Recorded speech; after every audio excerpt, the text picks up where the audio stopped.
Ito na nga ang sabi, no? Bilang na ang araw ni Kibuloy, guys. Bilang na ang araw niya. Oo. Tulad nito, ito kasing sabi ni ni General Torre, oh. Kibuloy arrest is near. Malapit na. Although sinabi rin niya minimum of 1 month. Yung press ko niya kanina, it's very telling. Ang dami niyang information na sinabi. Although yung information din na sinabi niya, hindi nakakasira ng tawag dito. Wala masyadong detalye, but it's detailed enough para tayong mga civilian maintindihan natin. Ano ba talaga nangyayari diyan sa KOJC? Bakit napakatagal? Kasi feeling ko kaya rin napa-press con to si General Torre kasi ang dami na nagrereklamo, sobrang tagal eh. Tapos ang ito pa mga kutsero, ang hina-highlight kasi ng press kadalasan, ay yung kung ilang araw nang hinahanap. Eh syempre, ang tatatak sa utak ng mga tao, ba't ang tagal na? Akala ko ba ginagawa nila lahat para mahuli? Pero bakit ang tagal? Nakaka 10 days na, nakaka 11 days na.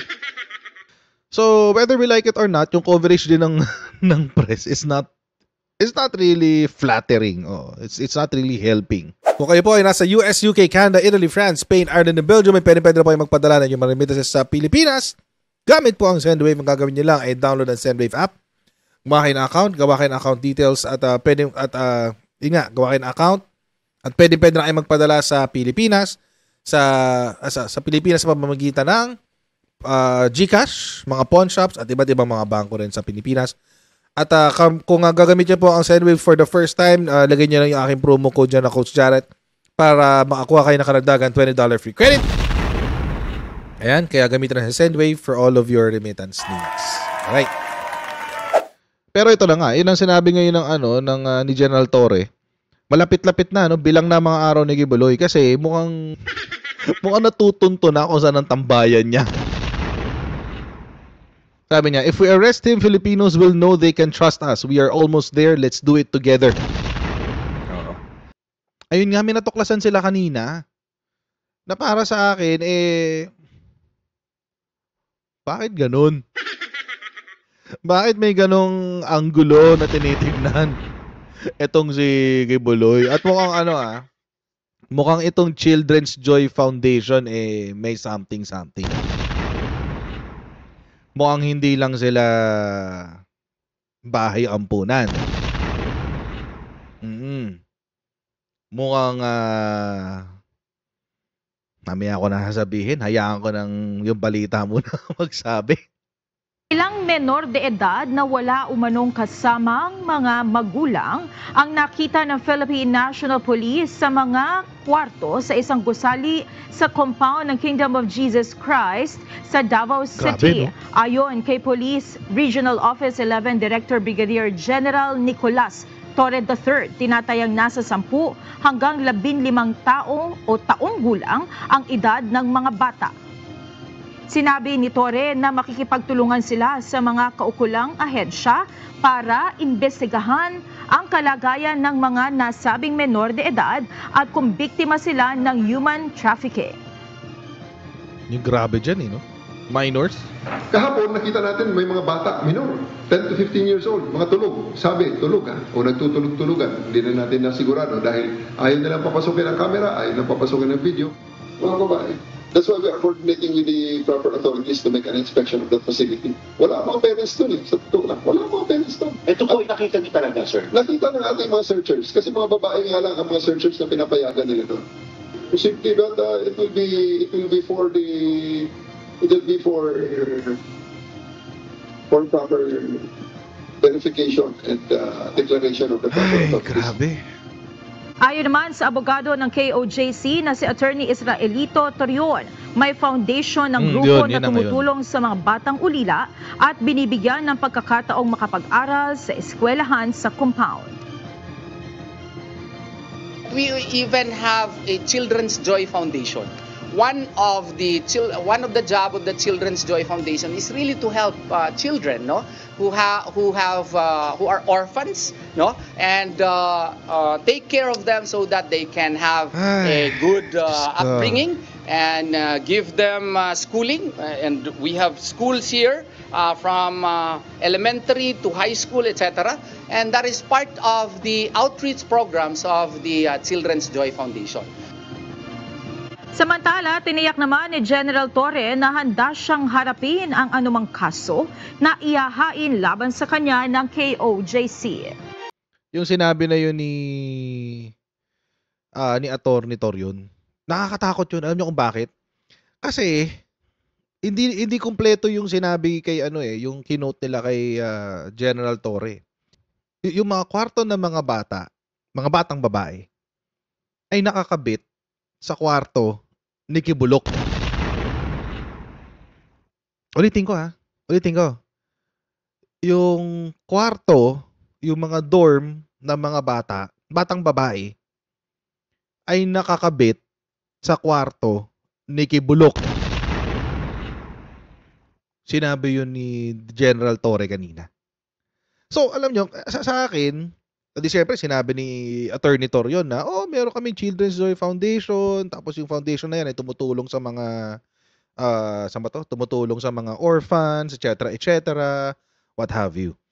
Okay, granted. Sige, walang problema. Kaso alam nyo mga kotsero, hindi kaya yung Children's Joy Foundation is a cover?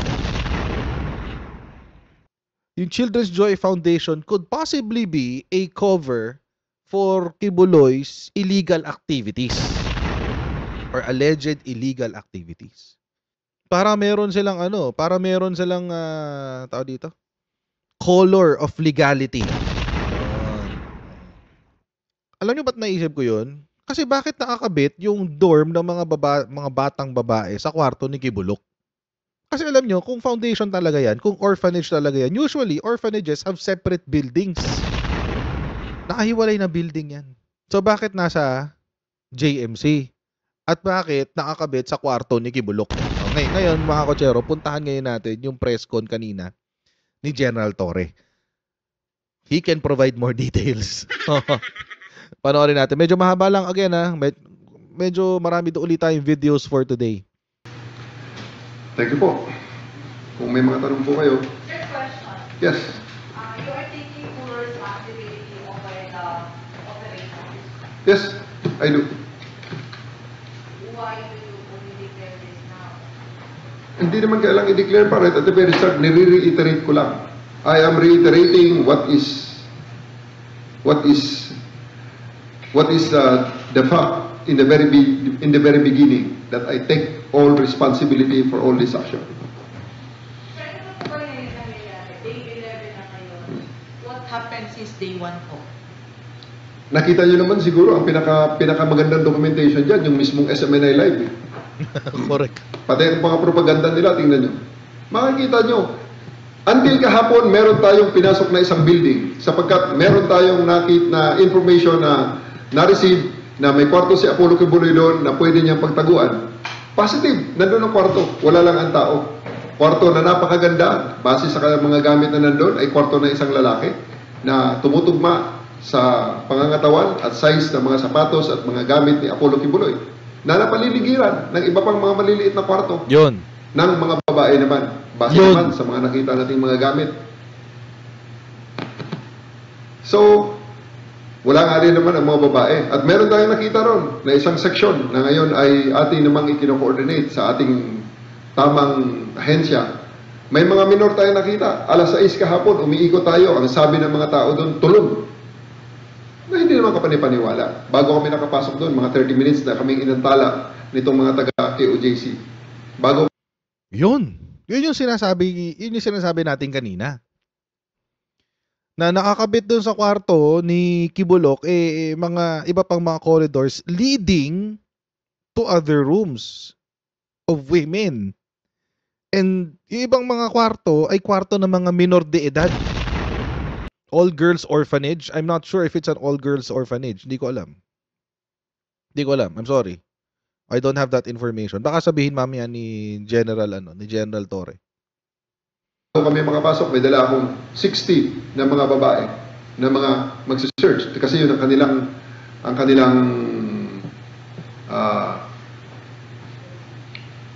yun ang kanilang request na babae lang makapasok. Kasi halos lahat ng building dyan, ang mga nakatira ay babae. Si Apollo Kibuloy lang ang bukod tanging nakatira sa gitna ng mga babaeng ito. Kaya pala sabi ni Sarah, nasa langit. Hayop. Hayop ka, Kibuloy. Tangya ka. Yun yung nakakapagtaka kasi doon, mga kotsero. Sa akin para sa akin. Bakit ikaw lang ang lalaking nandun? And usually, again, mga kotsero, kung mukhang ito nga yung iniintay nating confirmation na that is an all-girls orphanage. Kasi sabi well, it's just, an insinuation. No? Let's be real. Insinuation lang yun. Kasi nga, sinabi ni General Torre na napapaligiran si Kibuloy, siya yung nasa gitna, yung kwarto niya yung nasa gitna, at puro babae yung nakatira dun sa building na yun. Anyway, tuloy natin. Totoo yan. So, kahapon nakita natin may mga bata, minor, 10 to 15 years old, mga tulog. Sabi, tulog o nagtutulog-tulugan. Hindi na natin nasigurado dahil ayaw nilang papasukin ng camera, ayaw nilang papasukin ng video, which we respected. At doon sa 16 na tao ng mga babaeng pulis na aking dinala para sana maghalughog doon sa kwarto, sa building na yon, 10 lang ang kanilang pinayagan. Again, on their terms. So ngayon, hindi ko kino-consider na search na ang building na yon. I'm making a report na ito ay na-search natin on their own terms. Kaya hindi talaga makikita at hindi kami satisfied sa resulta nun. Kaya huwag nila kami sisihin kung babalikan namin at i-search namin on our terms. Before this operation, lahat naman ng search na sinasabi ng certification ng mga nauna mga agencies at iba-ibang mga agencies na pumunta sa kanila na gusto pa nila ipakita sa akin. All those searches are made on their own terms, on the terms of the wanted person. So, paano yun? It is only now that we are asserting some of our terms. Which, alam nyo mga kotsero, it makes me wonder. O siguro baka nag-iingat lang din ng PNP natin dahil maaarte nga, hanap butas Hanap butas itong, itong KOJC Kingdom of Judas Cult It makes me wonder kung bakit they're conceding o bakit sila pumapayag doon sa terms ng wanted. Of course, hindi ko naman kino-question si General Torre dyan. I'm just saying, wala na ba ibang option? Kailangan na bang, yun lang ba talaga ang option? Kasi naalala ko, kung panahon ni Digong yan, wala kang choice. Wala kang choice. Lalo may warrant ka. Kung nung panahon ni Digong yan, wala kang choice. Dadaling ka na lang sa eskinita, babariling ka na lang. Pero alam din naman natin kung anong nangyari. Ang ending ang ending ng war on drugs ay ICC.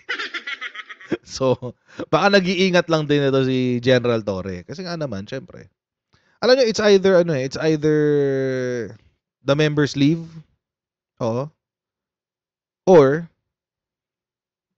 magiging assertive ang ating PNP. Walang ibang choice It's either or, walang middle ground Anyway. Hanggang ngayon ay napakarami pa rin balakid on their terms pa rin. Okay? So uulitin natin yan hanggang sa tayo satisfied na talagang wala si Apollo Kibuloy. At totoo nga ang sinasabi nila na hindi nila alam kung paano kontakin yung tao. Pero sa ngayon, huwag tayong ma-sidetrack. Sinasabi ko sa aking mga tao, huwag tayong ma-sidetrack sa tunay na issue rito. Tayo ay nag-i-implement ng warrant of arrest sa isang taong nagtatago. Tama yun. General, clarify ko lang. Ano pong building po yung maraming kwarto? At ilang pong kwarto dapat ang search nyo doon? Hindi ko na muna, in their deference, kasi tatamaan sila na kaplastikan ng kanilang ginagawa doon. Dahil learning institution yun eh. Pag pinangalanan ko ang pangalan nila, they challenge me, I'll take the name, I'll broadcast the name para makita kung anong klaseng edukasyon na kanilang ibinibigay sa lugar na yun. Ilang pong kwarto dapat ang search, General?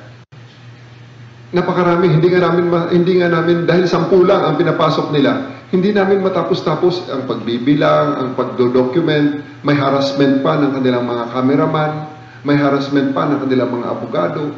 So, we really gotta concentrate on our jobs. Sa inyo pong tingin doon sa kwartong sinasabi po ninyo na mukhang kay Pastor Kibuloy, mukha ba siyang ngayon lang iniwan? Pwede niyo po bang i-describe sa amin, General? No, kasi hindi mo you can't know. Alam nyo, yung mga ganun, subjective yun eh. Paano mo masabi kung kagagamit lang o kahapon lang? Like in a hotel, how do you know na kagagamit lang kahapon ng hotel? I really cannot give you a definitive answer regarding that matter. Aminado yan. Unless na it will be on our own terms, papasukin niya ang SOCO, hahanapin namin ang fibers ng mga buhok, kung kanino mga buhok ang makakita namin sa kama, kaninong... Ngayon, sigurado yan. I-vacuum clean na naman nila yan. Dahil nakita naman natin kung anong krimen eh. Human trafficking, child abuse. At nakita natin ang mga nagsasalita na ng mga biktima. Wala nang makitang parang nagdedesperado ang ibang mga biktima nga na hanggang sa internet nilalabas na nila ang kanilang mga karanasan. Kagabi may lumabas na naman yung Ukrainian na karanasan niya. Walang babae na gustong ilabas ang ganong klaseng karanasan. Kaso wala Sino ba choice. naman ang magiging proud na gano'n ang ginawa sa'yo ni Apollo Kibuloy? So, we are really hell-bent on bringing him to justice. Hanapin, kung hindi man kung ito man ay makakuha sila ng legal remedy at patigilin kami ng korte, pangako ko, pag ako inutusan uli, gagawin ko uli ito. Hindi natin titigilan ito. Hanggang sa siya ay sumuko. At wala siyang karapatan na mag-demand ng kung ano-ano. Ba't kailangan niyang i-demand sa presidente ang mga papeles na hinihingi niya? Sino ba siya? Is he above the law? Ganun ba talaga? Lahat ng klase ng may mga warrant yun, di magde-demand na rin ng gaya niya na ganito ang papel, ganito ang kailangan kong assurance, ganito. Bago ako sumuko. Ano yun? Hindi naman yata yun ang nakasulat sa batas at hindi naman ng espiritu ng batas. General, sa Alam nyo mga kotsero, meron ding fault dito yung, and I don't want to say na may fault yung judge, kaso parang may ganong epekto. Yung TPO kasi ni Davao RTC had that effect. Naging ganon yung resulta eh. Na, kumbaga, nagkaroon ng bala si Kibuloy laban sa mga pulis. Dahil doon sa temporary protection order. Usually naman, maikli lang yan. Yung TPO usually 10 days, 2 days lang yan actually. Tapos extendable to 30 days if I'm not mistaken. Alam nyo mga kotsero, siguro nakikita din naman ng judge yung mga nangyayari. At siguro nagre-report din naman kay judge yung kapulisan. Yung kapulisan natin. I'm sure nakikita niya lahat yan. Nakikita niya yung tigas ng mukha ni Kibuloy, tsaka ng mga tao niya. Nakikita niya kung paano hinaharas yung mga pulis. Diba? Nakikita niya kung gaano kahirap mag-implement ng warrant of arrest. So, alam nyo mga kotsero, I'm hoping na lang, umaasa na lang. Well, also mga kotsero, dapat nga ililipat na yung kaso na yan sa Quezon City. Kasi nga, merong tao dito, may impluwensya talaga si Kibuloy sa Davao. Kaya gusto na ipalipat yan sa Quezon City. And if I'm not mistaken, granted na yun. Granted na yung request na yun ng transfer ng kaso from Davao City to Quezon City. Tataka lang ako, bakit? Siguro, ewan ko. Baka hinabol or whatever. Pero sana ay bawiin na yung TPO. At maglabas ng order ng maglabas ng order ang korte na Well, it has to be petitioned by the government. Kailangan ipepetisyon yun ng ng ating PNP di pala gobyerno ng PNP. Na utusan naman yung KOJC na wag silang pakialaman. Hindi ko alam kung mangyayari yun. Pero sana mangyari yun. Sana. Umaasa na lang ako sa sana. Oo. Sa press con po na isinagawa ni Attorney Torion few days ago, sabi po niya na pagtapos po nito ay i-hunt down po daw niya kayo at hindi daw niya kayo patutulugin sa mga kasong isasampalaban sa inyo hanggang sa inyo pong pagretiro. Would you react to that, sir? Bring it on. Hindi ako gaya ng kanyang boss na magtatago. Haharapin ko siya. Kung makulong ako, di makulong. Sunog. Hindi ako kaya ng boss niya. Grabe naman to si General Torre. Teka lang, nagkaroon na ba ng sampalan? Wala pa bang sampalang nagaganap? Akala ko ba pag nakita ni Baste ito si General Torre, sasampalin niya. Oo. Di ba? Bakit? Hindi lang naman ako ng first time na nagka-warrant yun Tingnan yung record ko, may warrant ako dati, nagpiyansa ako. Piyansa! Harapin mo sa korte. O, ano ngayon? Exonerated ako. General ako. Tama naman. Tama naman. O, hinarap niya yung kaso niya, o de-exonerated siya. Ngayon, edi promoted pa siya from major to general. Major ako nun. Tama nga naman yun. Hanggang ngayon nga, hindi ko pa nakukuha yung, naalala ko na naman yung piyansa ko. Dapat bawiin ko yun Hanggang ngayon, hindi ko pa nakukuha, 2,000. Maliit na kaso, pero, di ba, hindi ako kaya ng boss niya na magtatago at magsisisigaw, maghahanap ng hustisya sa kalsada. Mali yun. Kahit kaabogado niya tao Di ba? Kahit sinong abogado yan, tatawanan siya niyan. Si Noli Di Castro di ba? Si Kabayan, di ba? Hindi kami mali. Talaga ang dapat, pag ang tao may kaso, lumabas at harapin ang kanyang kaso. O, anong mali doon? I-justify pa niya? That's wrong. That's wrong. Kasi pag ganyan ang nangyayari, paano na lang ang iba? E di pag nagkawaran, e di magtago na rin. At pagkatapos, magde-demand ng kung ano-ano. Oh, president yan. General, specific ba yung mga search warrant dun sa mga rooms at yung mga PD ngayon? Walang search warrant. Arrest lang. Specify yung mga search warrant na nalagay sa Boss, walang search warrant dito.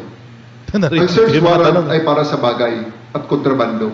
Wala kaming sinasabi na may kontrabando sa loob ng COJC. Wala kaming sinasabi na may baril dyan. Wala kaming sinasabi na may droga dyan. Wala kaming sinasabi na may dapat kaming search warrant dyan at kumpiskahin namin. Yun ang search warrant. Ang meron kami ay warrant of arrest na ang sinasabi ng korte, utos sa amin yun, dalhin nyo si Apollo Kibuloy at ang 5 pa dito sa korte ko para managot sa salang ganito. That is Pasig RTC 159.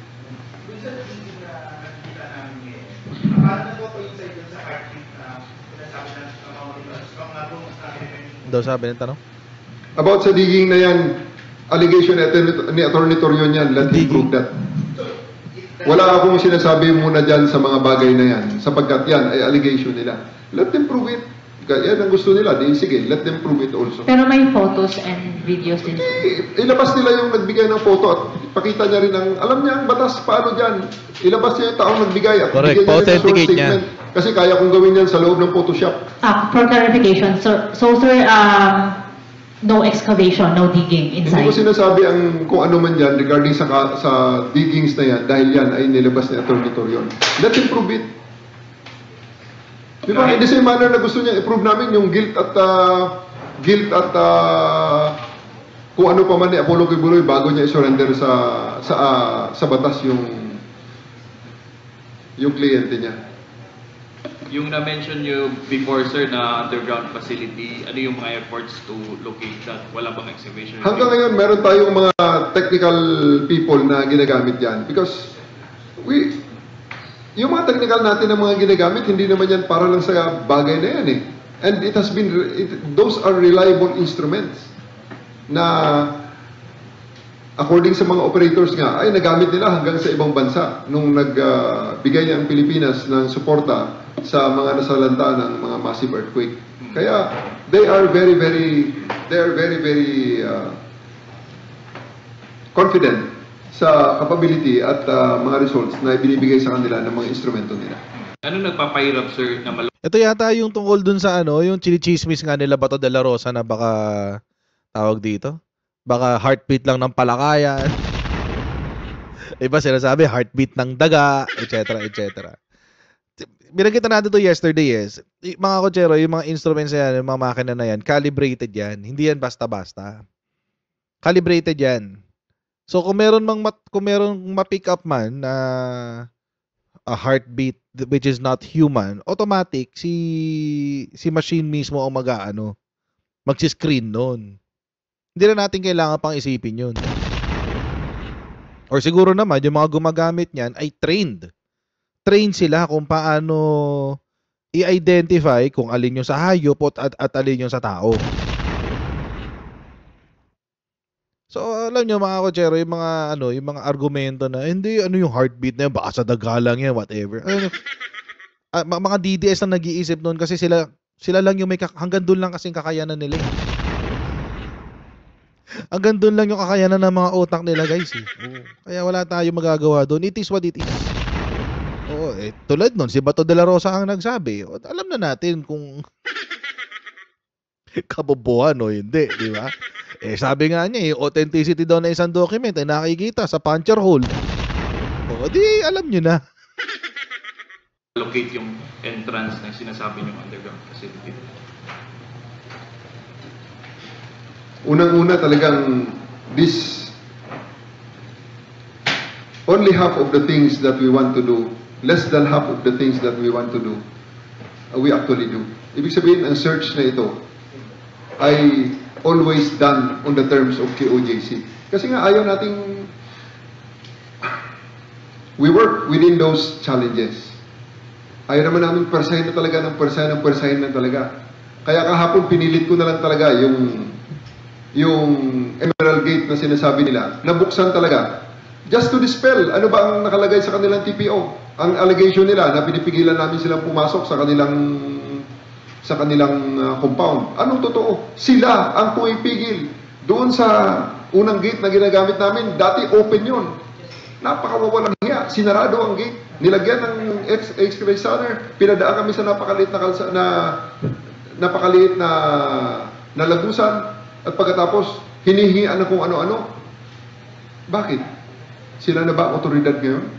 Good Kahit question. na sila ay private, maliwanag right at the very start na ito ay papasok ang pulis para hanapin ang tinatago nilang fugitive na boss nila. Alam niyo ito yung mga dapat kinonsider ng RTC Davao eh. Dapat kinonsider ito ng RTC Davao bago siya naglabas ng TPO. So ngayon inaabuso ngayon ng Kingdom of Judas cult yung temporary protection order. Natalian ngayon yung kamay ng mga pulis natin. Alam niyo mga kotsero, may kutob ako dapat noon pa nahuli si Kibuloy. Siguro mga 3 days, 4 days ago pa. Hindi dapat aabot siya ng 1 month eh. Feeling ko lang. Feeling ko lang. Of course, syempre malaki yung property and all that. Pero feeling ko lang, this could have been faster if there was no temporary protection order. Katulad nun. Sino pala ang gumagawa ng barricade? Gumagawa pala ng barricade yung KOJC members. Which actually, mga kotsero, kung titignan nyo, sila rin yung nag-riot, diba, doon sa may airport. Inarangan nila yung entrance saka exit ng airport. So mga kotsero, it seems, ako lang naman, I'm of the opinion, na mali ang basa dito ni Davao RTC. Unless there's something else going on. Pero ako, dahil I'm studying to be a lawyer, I'm giving the Davao RTC the benefit of the doubt. Pero ang weird talaga kasi meron bang threat in the first place? And if there was a threat, and what was the effect of the threat? Hindi natin alam. Ako, I'm thinking, yung temporary protection order na inisyo ng Davao RTC is being abused by the Kingdom of Judas cult. Sana medyo magising-gising si Davao RTC at bawiin yung kanyang temporary protection order. Again, I'm giving the Davao City Court RTC the benefit of the doubt. But yun lang, parang sana nakikita niya na inaabuso na yung order niya. Para medyo maliwanagan siya ng konti. Na walang lakas ng loob para harapin ang kasong sinasabi nilang napakahina. Kung tanongin mo si Attorney Torion, ang sasabihin, at ng mga abogado, sasabihin lang, napakahina naman yan, matagal nang dismiss yan. Dismiss pala Pati hindi kayo lumabas at sabihin sa judge yan. Ibig sabihin, mali ang judge. Correct. Di ba? Kaya, andun lang tayo. Huwag tayong ma-sidetrack sa main issue na ang lahat ng ito ay nangyayari dahil sa paghahanap kay Apollo Kibuloy. And since last week, sir, may mga umaalig ito na alleged US aircraft. Tumutulong ba ang US sa operasyon na ito? Lalo't wanted din si Pastor Kibuloy. Stupid talaga na, no? Stupid yan, na nagsabi niyan. Panibagong mga... Di ba? Again, allegations. Let them prove it. They make that kind of preposterous claims. Lahat na lang Di ba? Like the claim of their boss na siya ang anak ng Diyos dito sa lupa. Anak pala siya ng Diyos Pati hindi niya harapin ng lahat ng kanyang mga accusers. Ang nabasa ko kasi anak ng Diyos, hindi tumakbo. Di ba? Ang nabasa kong libro na merong istorya ng anak ng Diyos, hindi tumakbo, nagpapako sa krus. Amen. Preach it, brother. Preach it, brother. Di ba? Siyempre, with due respect sa mga ibang religion na nanonood sa atin, sa Judeo-Christian religion, yung anak ng Diyos, yung pangalawang tao sa Trinity, yung anak, yung Diyos anak, ay nagkatawang tao, inakusahan na kriminal kahit hindi siya kriminal, inakusahan lang siyang kriminal kahit hindi siya kriminal. Pero kahit inakusahan siya at inosente siya, sumuko ng payapa. Naalala niyo yun, yung kwento na yun? Di ba, pinagtanggol pa nga siya ni Peter, di ba, may espada, tapos naputol yung tenga ng isang aaresto, tapos pinagaling niya yung tenga. Sumuko ng payapa, nagpapako sa krus. Pagkatapos ng 3 araw, nabuhay namang muli. Di kung totoong anak ka ng Diyos, di ba? Sabi mo, Kibulok, ikaw na yung bagong appointed son. You're the appointed son. Ano ibig sabihin yan? So, apo ka na ni God the Father, gano'n. Diba? Tama naman yung sinabi, di ba? Again, with due respect to the other religions that are, or the non-believers that are watching us, anyari sa claim mo na anak ka ng Diyos. Or ikaw na yung appointed son. Actually, tama nga yung mga nickname na binibigay sa kanya. The disappointing son na lang siya ngayon. The disappointing son. Yun na lang siya ngayon. General, pwede ko ma-clarify yung sinasabi po ninyo na 13 to 15 years old na mga 10 to 15. Babae po ba ito, lalaki, sir? Yes, babae. Mga babae. That's why we are coordinating with the proper authorities to make an inspection of that facility. Wala mga parents doon Sa totoo lang. Wala mga parents doon. Ito po ay nakita nyo talaga, sir? Nakita ng ating mga searchers. Kasi mga babae nga lang ang mga searchers na pinapayagan nila doon. Diba? At sa ganung oras ay tulog, supposedly. Really. Alas 6 daw ng hapon tulog. Ano yung walang hapunan? Siyempre, para nga naman hindi mo ma-interview, di ba? Hindi mo sila matanong, sabihin mo tulog. Pero dapat makita yung bata. Dapat maihiwalay sila dun sa mga nakabantay sa kanila. Kasi kapag hanggat nandiyan sila sa loob, hindi sila magsasalita Kasi nandun sila sa nandun pa kasi sila nandun pa yung threat. Yun ang gusto kong sabihin. Nandun pa kasi yung threat. So hanggat nandyan yung threat, hindi sila magsasalita. So dapat, mga kotsero, yung dapat ma-extricate, tama ba doon? or matanggal sila doon sa sitwasyon na yon para magsalita sila ng malaya. Kasi hanggat nandun sila, wala mangyayari. O kaya sinabing tulog eh. Pag sinabing tulog, o di hindi mo na nga naman uusisain. May dahilan ka. Pero sana inusisa nung mga nag-search. O, sana pinilit nila. Kasi sila yung pulis eh. Di ba sila yung deputized by the state to enforce the law. Pero again, feeling ko nag-iingat din sila kasi alam niyo naman dito sa Pilipinas, feeling ko ayaw talaga ma-technical nitong ayaw ma-technical ng PNP natin. Kasi sa Pilipinas, nakakalusot yung mga perpetrators because of technicalities eh. Nakakalusot eh. Tulad doon, magreklamo lang na hindi, may violence doon sa pag-issue ng warrant of arrest. Oh. Paano na yung warrant? May invalidate ngayon yung arrest. Anyway, tuloy natin. Something very, very fishy.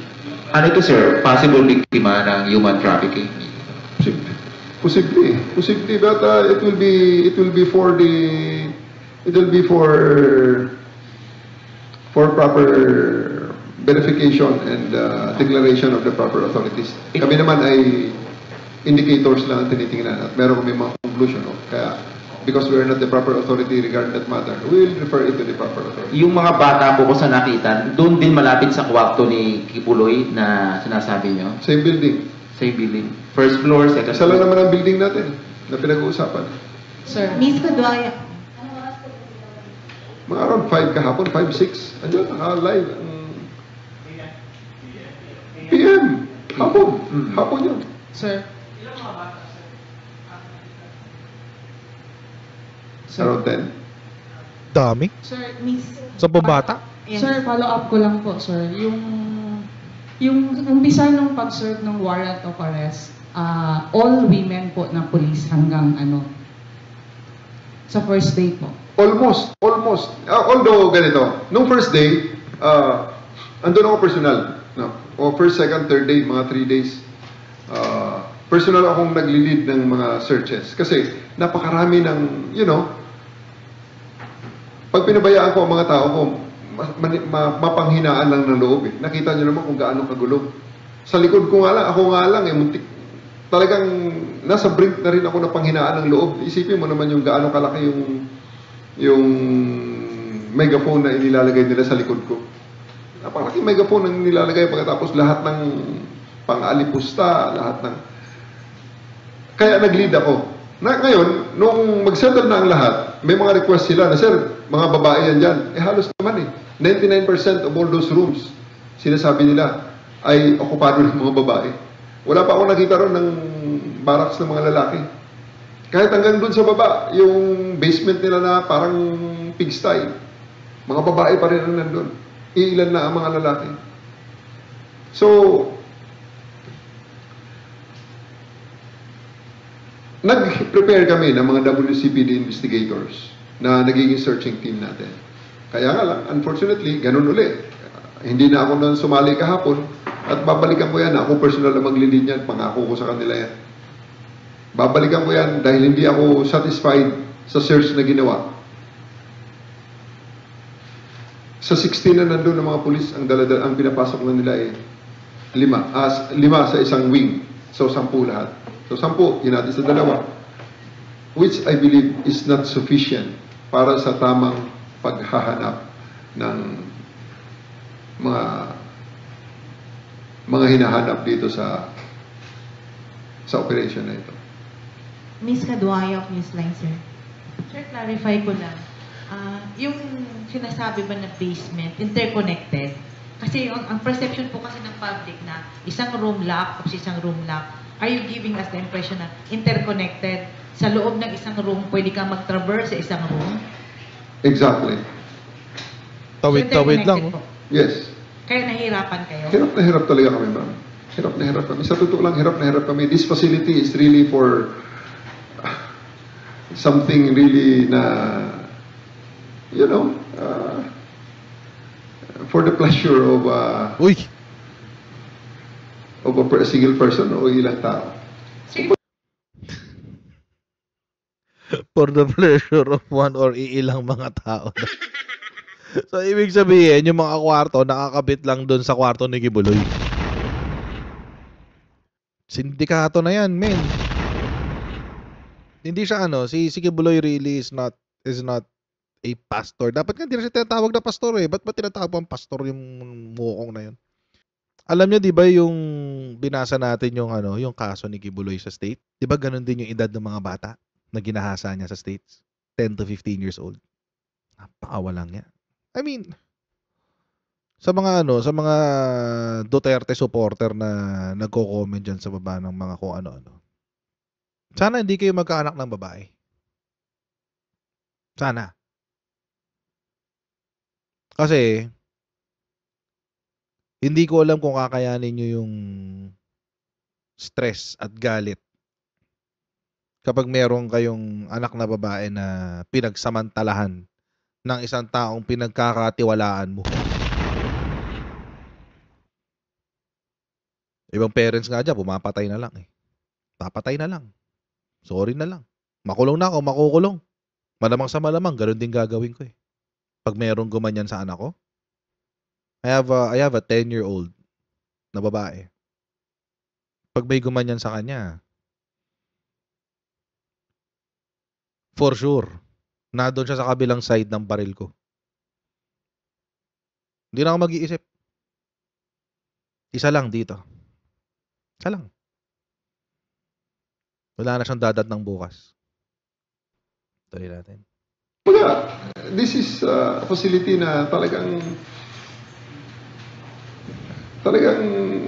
out of the ordinary. Okay? Hindi siya, extraordinary siya. Extraordinary.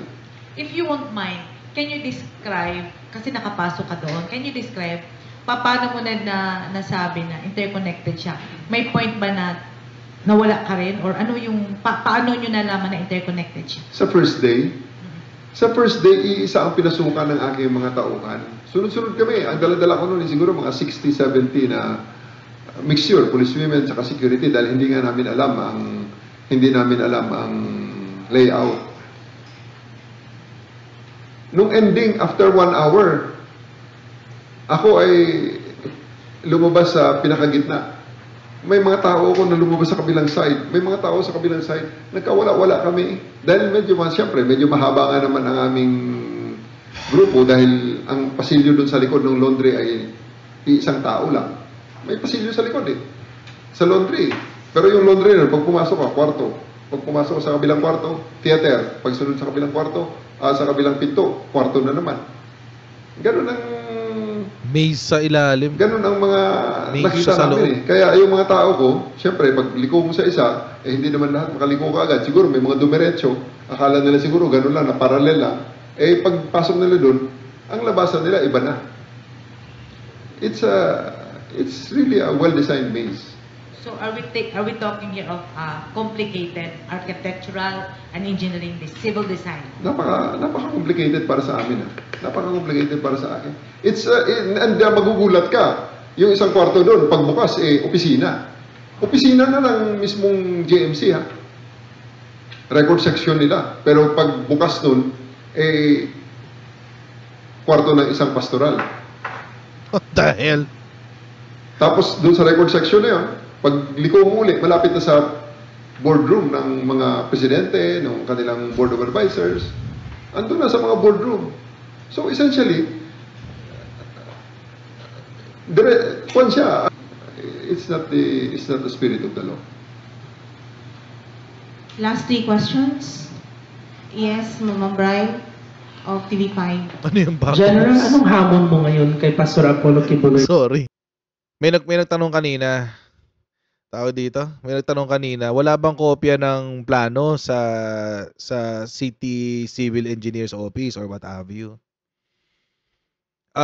Alam nyo mga kotsero, hindi yun eh. Hindi, yung mga ganong klaseng design, hindi yan. Hindi yan nire-record. Baka nga walang building permit yan nung ginawa. Kasi after the fact na yan. Malamang sa malamang, nagawa na yung building. Tapos, after the fact, sa loob, doon na nila binago-bago yung plano. Well, malamang may isasubmit sila na plano doon sa City Engineer's Office para lang maging compliant doon sa building permit. But that's about it. Baka meron pa silang hiwalay na plano na yun na yung backrooms. Yun na yung backrooms. Oo, ganun. So, alam nyo mga kochero, again, iniisip ko ano bang intention mo? Bakit mo ginawa yung ganyan design? What's the motive behind it? What's the intent behind it? It's really, ako sa palagay ko lang, it's really to hide something. May itatago ka talaga, may tinatago ka talaga, may mga bagay ka na ayaw mong ilabas sa publiko.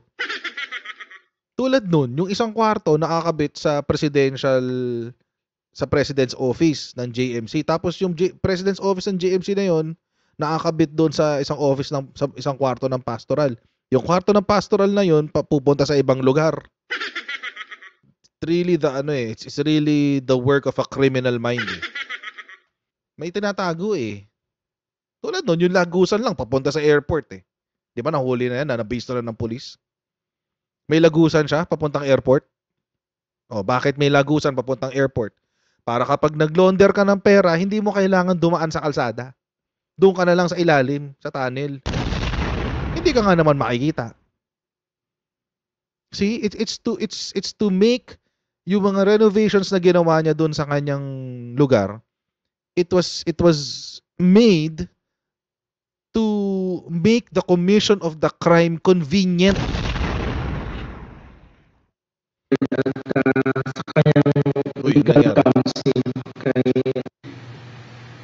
Kwarto ng isang pastoral. Tapos doon sa record section na yan, pag dito muli, malapit na sa boardroom ng wait, ano nangyari dyan sa aking video? Board of Advisors. Uy. Sa mga boardroom. So essentially, yun. It's not the spirit of the law. Last 3 questions. Yes, Ma'am Brian of TV5. General, anong hamon mo ngayon kay Pastor Apollo Kibuloy at sa kanyang legal counsel kay Atty. Torion? Dati na yun At yan din naman ang hamon ng lahat sa kanya supposedly At yan din sana ang kanilang magiging battle cry dahil palagi nilang sinasabi na justice for Apollo Kibuloy. Napakasimple ng hamon. Harapin mo ang kaso. Sabi niyo mahina. Ipakita mo magaling ka. Si Atty. Torion, napakagaling na abogado. Pakinggan mo, napakagaling. Pero bakit takot kayo sa mahinang kaso na sinabi niyo? Dismiss naman ng Davao yan. Dismiss na ng kasong to. Wala namang nangyayari. Ayun naman pala Harapin niyo. Baka isang hearing nga lang yan. Tapos na kaagad yan kung ganun kahina ang kaso at ganun kayo kagaling. Ayun. Yun yung nakakagulat kasi doon mga kochero. Ang sa akin, hindi pa rin siya tumigil sa kanyang commission ng crime.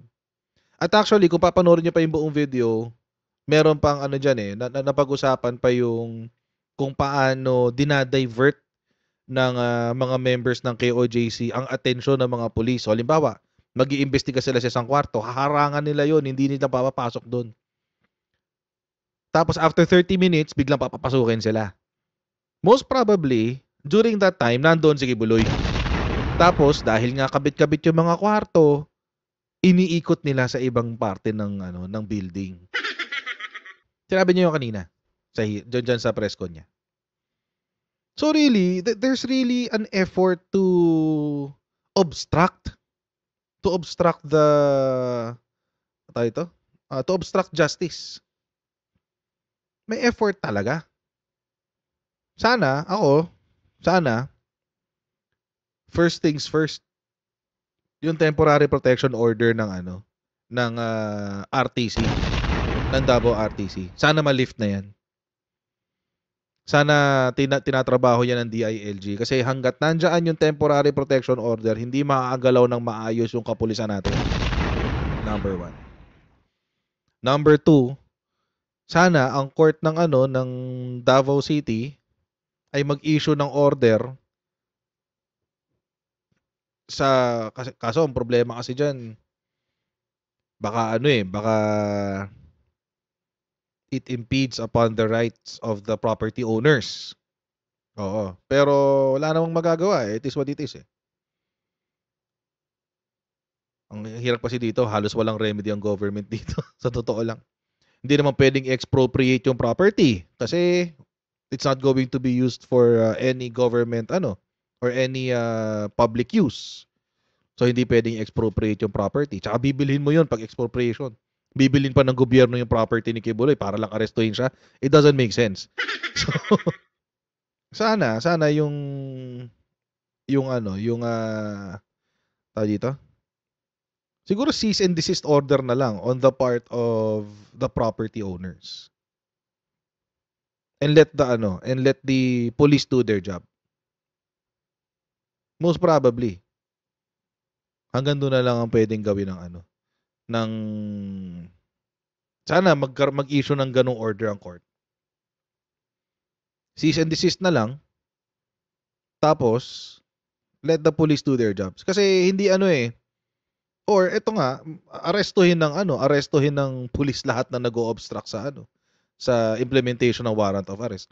Pero kapag naman inaresto mo lahat, baka mamaya mabutasan ka pa.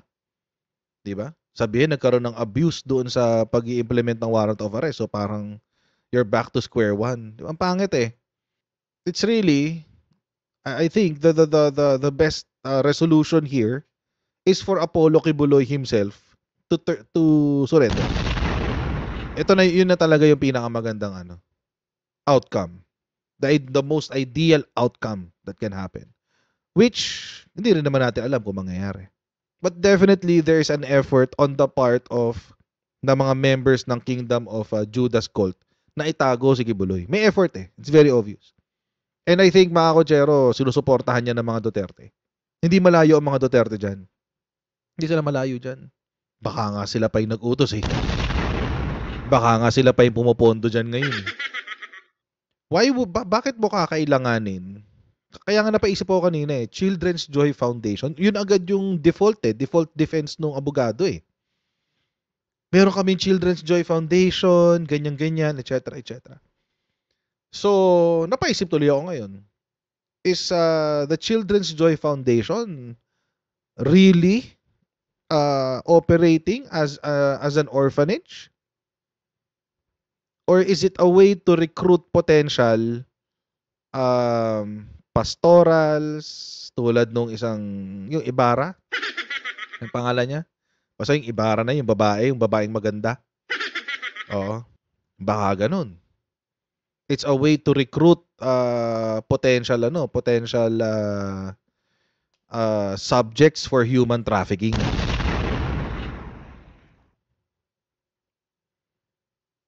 So, ako mga Kochero, it's really yung Children's Joy Foundation na yan is something really fishy. Dapat na yan Imbestigahan na yan ng DSWD. Meron bang kaukulang mga lisensya yan? We don't know. Maraming po salamat sa inyong patuloy na pagsuporta sa ating channel. Huwag niyo pong kalimutan mag-like, mag-share, at mag-subscribe sa Coach Jared YouTube channel. Paki-follow tayo sa ating Facebook page para lagi updated sa mga ganap dito sa aking channel. And I'll see all of you in the next Coach Jared Live. God bless. See you next time, guys. Bye!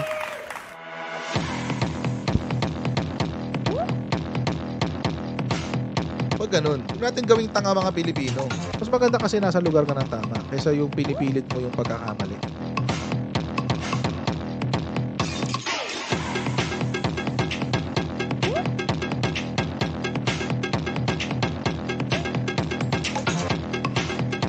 Are they willing to go that far? Hindi makakalimutan ng Pilipino yan hanggat di nasasagot niya. Sino ngayon nagsasabi ng totoo?